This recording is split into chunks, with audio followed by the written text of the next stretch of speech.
Hey, it's Fanuel here, your host of Questions of the Day, where I take you on my journey around the world to uncover the practice of civic science in order to understand who does what, where, when, how, and everything in between.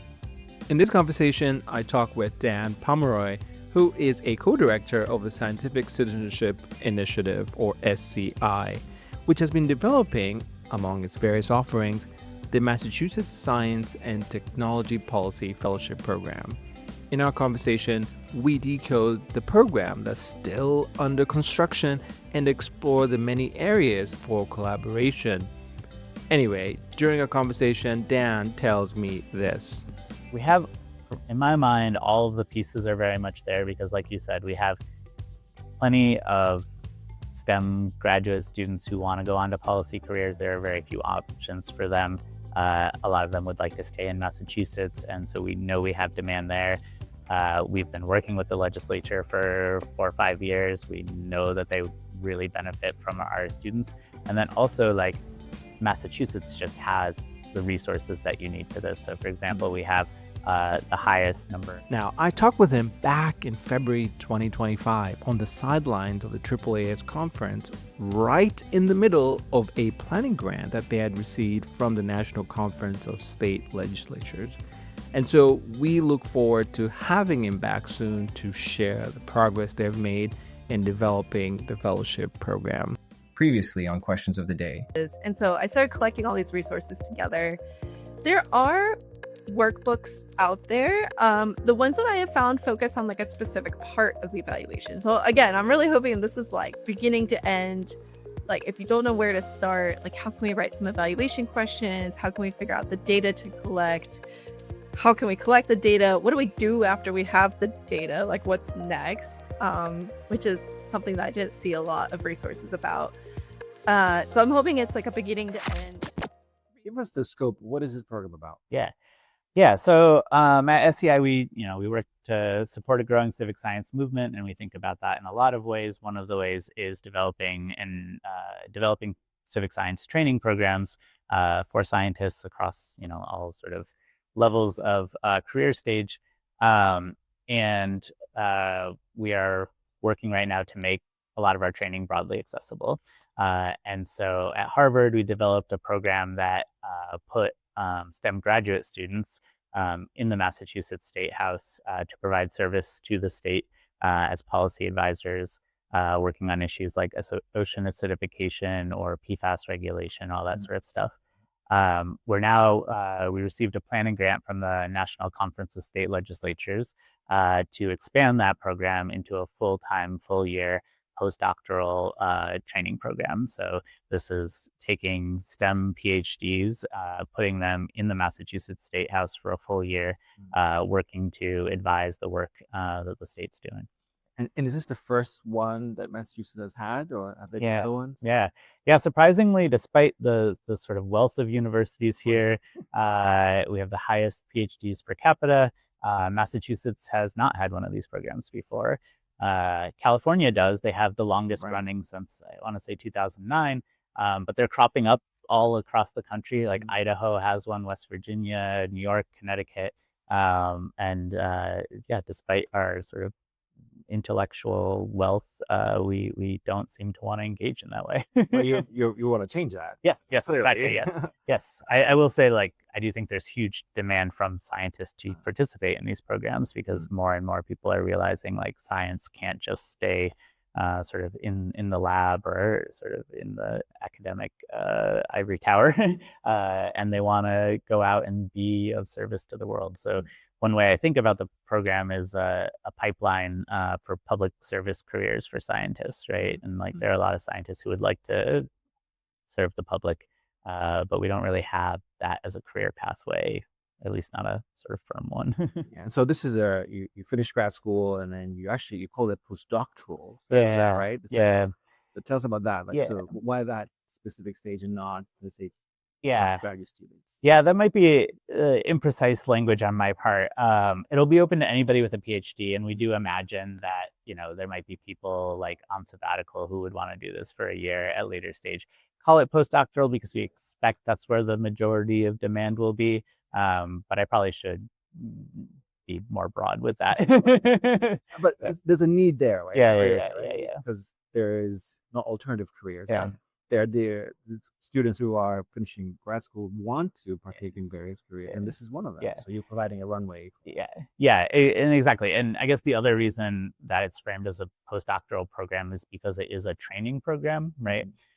The idea is to take scientists who have interest in public policy but don't have experience and give them the experience such that they can then go on to have a career in public policy. So it is a training program. It's not a job, right? And so like it's in that sense like a postdoctoral training where you are training yourself in a new field related to what you were doing before. Will they be paid? Yes. So paid full-time salary and to be able to participate full-time with benefits too. That's the whole. That's the goal, which is important, right? Yeah, because it's important work, and so 1 year long. The idea is that they apply kind of like how the California one, AAAS one as well, is structured. And are you looking at them as a model for programs? Yeah, and there's actually like a community of individuals either running or creating these state fellowship programs. We meet once a month. We sort of exchange notes. We all help each other out. That's great. That's great to hear. Yes. It's great. It's great to have that sort of community of practice. California, they did a whole report on sort of elements of a successful state fellowship program. So they're very helpful. And so what are some things that you have incorporated or want to incorporate from those discussions that you've learned so far? Yeah, I mean, so I think a lot of the structural things that they lay out. So for example, like we're forming an advisory board to oversee it, and they have sort of advice on how to do that. And so we're looking, to learn from them on the structural components. In terms of like placements of the fellows, different states do it in different ways. Some even do like the fellows are placed in an organization, so like they'd be placed in SCI and provide policy advice. But we're leaning more towards the model of like California that puts them directly in the state house. So kind of leaning on that type of model. In a way, it gives them practical, experiential, sort of learning environment, right? Yeah. And how big do you imagine this will be? Yeah. 1 or 2 or 10? Yeah. So our first step goal is to do a pilot year with 2 fellows just to work out any kinks. Like at Harvard, when we did the part-time student version of this, we started with 2 fellows, kind of learned how it went and built from there. At the end of our Harvard program, we had, I think, close to 24 offices requesting fellows.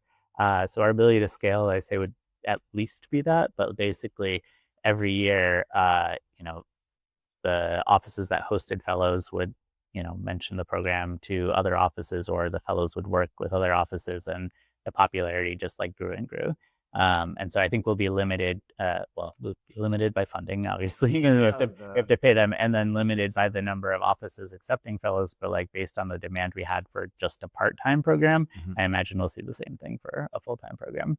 The planning grant is allowing you to sort of iron out some of the kinks and try to figure out, okay, if we were to launch this. Yeah, exactly. Is that right? Yeah. It's giving us sort of a bit of runway to put together the structures and get ready to launch it. It doesn't provide the funding to launch it. So a lot of what we're doing right now is fundraising to support fellows. And then, it gives us time to build this advisory board and convene them and, get their input on how we structure it. Which is actually important that planning grants do exist. Yes, exactly. Yes, So, exactly. So it covers our time to do that, and also the costs to do it. And like, so we're going to develop like, our marketing strategy with the advisory board, a recruitment strategy for when we do launch the program to recruit fellows, and then fundraising to actually support fellows. That's sort of the big goals of the planning grant. Right. And how long is that period? It's a year. So halfway through ish. Yeah, about almost halfway through. I mean, it started in November, so whatever the math works out on that. So resources like funding is a limiting factor. Yeah. So do you hope you'll find a funder essentially that is going to jump on in the next 6 months? Yeah. So we're thinking about funding in a few different categories and talking to lots of people, but we imagine that there would be funders and sort of talking to people who are interested in funding fellows in specific policy areas. So like I'm talking to people in the biotech sector in Massachusetts. Like, could we get a fellow whose work is specifically focused on understanding biotech and health issues for the state house, so that all the regulations we're developing or incentives, et cetera, are informed by real science? Or could we get a fellow focused on climate issues that works exclusively on that? I think that there's a lot of opportunity there if you start to break it out by specific issue area. There are some groups who care about this broader idea of like, we need training programs for scientists to work in public service, or we need science to inform policy. But I think the more sort of likely targets are people who care about a specific policy and want to ensure that the state house has deep expertise on that issue. And would that be a limiting factor, like to make this sustainable in the long run? Because I was just talking to Prince Quado, MSBN, he's the director. Sustaining these programs is really hard. Yeah. Right. Yeah. And you have this planning plan to figure a part of that out. Yeah. Do you have any sense of what it would take? Funding, we know. Yeah. Exactly. Are there any other pieces of the puzzle? Beyond the funding? Yeah, beyond the funding. I mean, the staff to support it, the components of the program, the most important ones are like, the staff to run the, call for applications and review them and blah, blah, blah. An advisory board, both to oversee that and like, which, by the way, you're recruiting for. Yes. Yeah, we have an open call. We have a good number, but we still have some space for more. So like a selection committee is the thing that you need to review the application. So it's not just staff doing it. And you need offices that are willing to participate. We expect that will continue. Which you said earlier that you actually had a demand. They were looking. So it's funny that you have on one side of the graduate students who are finishing wanting to partake, and then the officers who are looking for them. Here you are in the middle, being the bridge. We have, in my mind, all of the pieces are very much there because, like you said, we have plenty of STEM graduate students who want to go on to policy careers. There are very few options for them. A lot of them would like to stay in Massachusetts, and so we know we have demand there. We've been working with the legislature for 4 or 5 years. We know that they really benefit from our students. And then also, like, Massachusetts just has the resources that you need for this. So, for example, we have the highest number of PhDs per capita. We have like over 117 universities. We have also a need in the sense that State House, Massachusetts is actually the only state legislature that doesn't have an internal nonpartisan research service.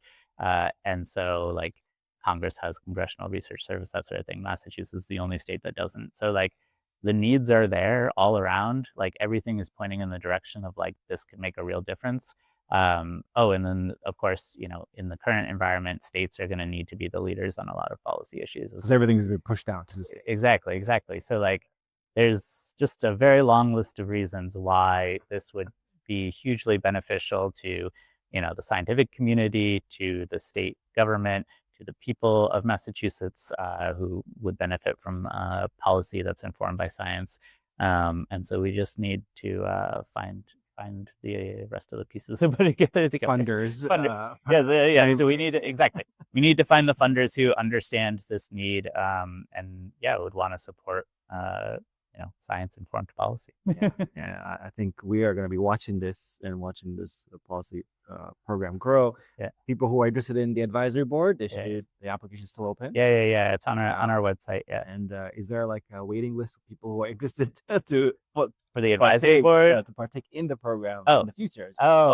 So that's actually going to be one of the next steps. So we're forming the advisory board, and then we're going to do a listening tour of various sort of like student policy organizations and like get the word out there. And we actually want to actively take input from people who would be applicants. Right. So not a waiting list per se, but like they'll get on our mailing list, and in that sense, but before we even have that, we actually want to make sure we're designing this for the target audience. And so once we have the advisory board together, my next step is going to be to go out, find different STEM organizations, whether they're student groups or actually things like there's like a group out in tech, like LGBT plus tech group, and there's a bunch of professional societies and stuff in Boston. And so I'm going to go around and be like, we're designing this program.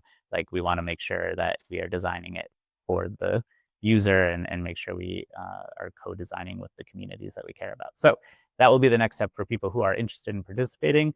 Before the application process, we want to hear from people. We want to hear, how would this best meet your needs, and how can we support people who want to make that transition, or who either want to make the transition into science policy or just want to support, evidence-based policy in Massachusetts. So, I just love the 360 degrees that you're providing us. You're taking feedback from other programs. You're taking feedback from potential applicants to the program.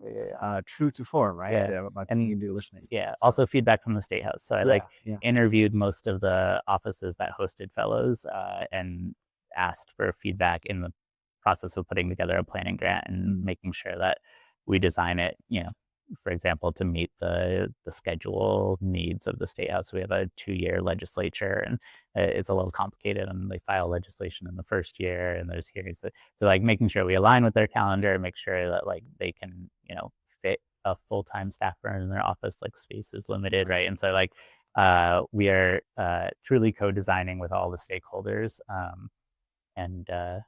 Hoping that makes it. So you're looking for funding. Yeah. You're looking for advisory members to join. Any other partners that people who are watching this later say, okay, I want to partner. What are specific things I should think about before I email you? Yeah.